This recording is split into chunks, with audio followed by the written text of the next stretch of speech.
नैहरा में मांगे शिवजी भाई से भतीजावा, नैहरा में मांगे शिवजी भाई से भतीजावा, अरे भाई से भतीजावा से ससुरा में भारल हो भंडारवा, से ससुरा में भारल हो भंडारवा, से ससुरा में भारल हो भंडारवा, से ससुरा में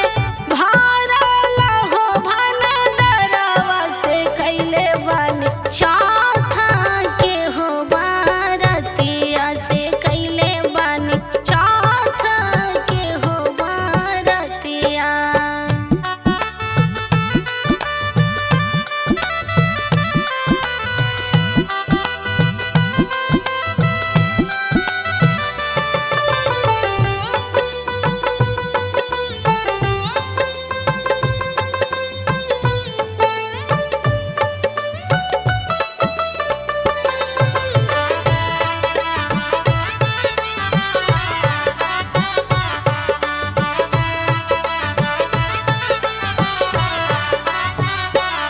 अपना ला मांगी शिवजी अवध सिंहोरावा,